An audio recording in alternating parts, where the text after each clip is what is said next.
you can narrow or widen the aperture as much as you want. You can look at the very big picture or the small local picture anywhere in the country. And we try to do as much of both of those things as we can every week here on this show. But whether you're looking at small-scale local stories or the biggest picture stories about what's happening in our country, the story is the same. And it is now an undeniable thing. We have crossed a line. We are in a place we did not want to be, but we are there. The thing we were all warning about for the last few years is not coming. It is here. We are in it. This is what it likes, it turns out. This is what it's like, right? It's August. It's a Monday. Every day the sun rises and the sun sets, and there are, sports and movies, and there are new hit songs. There are scandals here and there. There are crimes. There's everybody's personal quotient of family drama and health worries and money worries and falling in and out of love and in and out of faith. Life has not stopped, and none of our personal lives have stopped. But also at the same time, life in the United States is profoundly changing, is profoundly different than it was even 6 months ago. Because we do now live in a country that has an authoritarian leader in charge. We have a consolidating dictatorship in our country. And it sounds melodramatic to say it, I know. But just go with that for a minute, right? Think in melodramatic terms. Think in cinematic terms. Imagine the cartoon-level caricature of what you think a dictatorship looks like. It's secret police, right? A massive, anonymous, unbadged, literally masked, totally unaccountable internal police force that apparently has infinite funding, but no identifiable leadership. And they act in ways designed to instill maximum fear and use maximum force.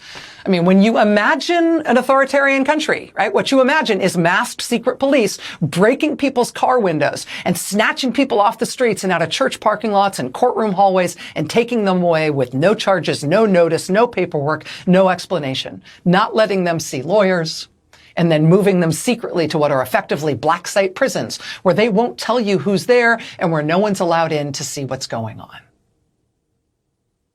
Right? And that kind of a cartoon caricature of an authoritarian country, the one you might have imagined in melodramatic and cinematic terms ever before we got here, you would expect, right, that you'd have a scapegoated minority group blamed for all things. In our case, immigrants.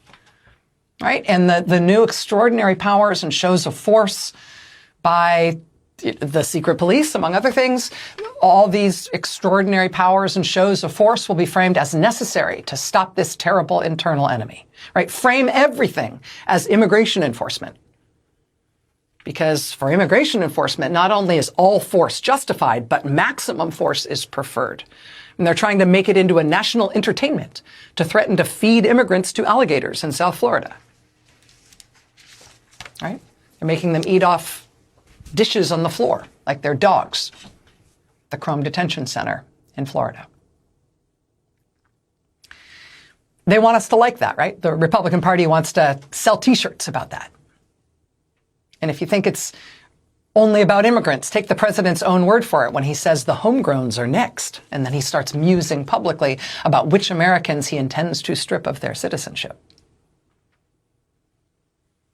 In a cartoon caricature of an authoritarian country, displays of military might are not just for the country's external enemies. They're for the country's own people, right? Because in an authoritarian country, you turn military force inward toward the people of that country. And so now we've got these large and expanding military zones in multiple states where they have extended the legal boundaries of nearby military bases to include hundreds and hundreds of miles of nearby land.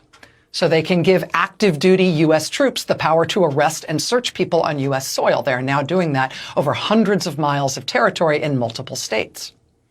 Both The Intercept and The New Republic in the last couple of days have had new reporting about Trump administration plans to permanently integrate the active duty U.S. military into, of course, immigration enforcement. So we will have our own U.S. military troops mobilized on U.S. soil. U.S. military force turn inward on us in an ongoing and permanent way. For immigration enforcement, right? And like they tried in LA, to put down protests against the government, because those protests relate to immigration enforcement. What else do you think of when you think of authoritarian countries?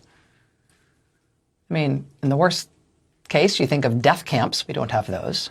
What we do have are black site prison camps, including huge new ones that are designed to hold thousands of people. The biggest ones we've yet had have just been bidded out to contractors for construction, and they're building them now on U.S. military bases. And they say they want states to build them all over the country. In the cartoon caricature of an authoritarian state, there's secret police, there's prison camps, there's the scapegoated enemy on whom all things must be blamed and against whom all things are justified. Protests must be criminalized. Media must be intimidated into saying and doing what the leader wants, or they must be shut down, or both. Universities must be intimidated into saying and doing what the leader wants, or they must be shut down, or both. Law firms must be intimidated into not opposing him and saying and doing what he wants, or they must be shut down. And for institutions like that, it's not just the boldest or most strident critics of the president who must be shut down. It's the most mainstream, right? It's the most prestigious, the most credible, because that's what's so dangerous about them. There can't be any source of authority. There can't be any source of authoritative statements of fact that compete with what the leader insists must be the new truth. And so government departments will be stripped of their experts, and he will fire his way through them until they tell him things that he wants to be told.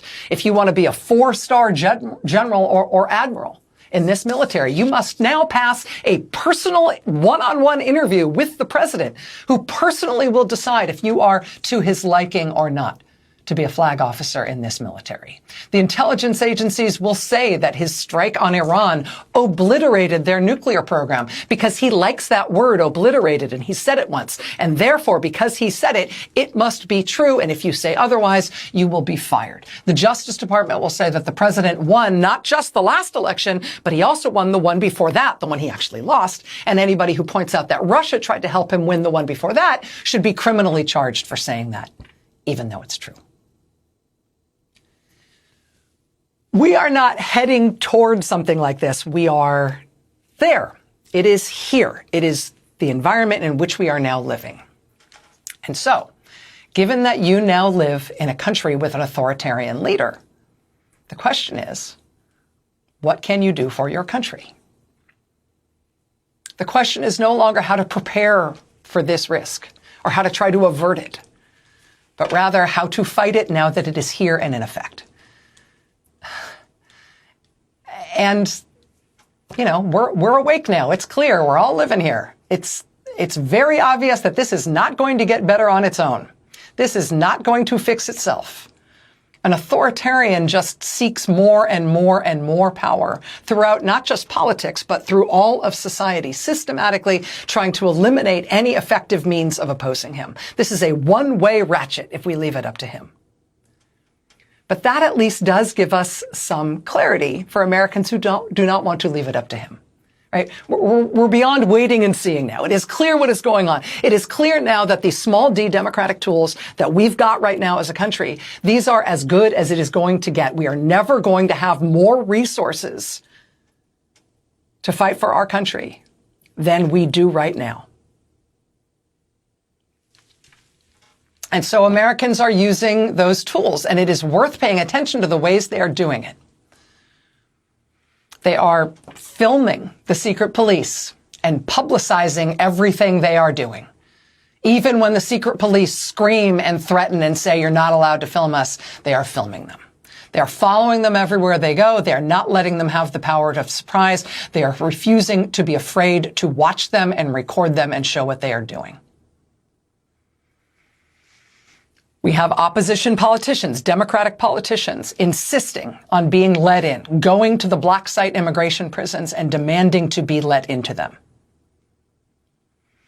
We have Americans protesting outside those facilities and showing up and calling the media and pulling every string they can when someone they know or someone they know of gets taken. Americans are making it as sticky and annoying and awkward and embarrassing as possible for these guys, and that slows them down.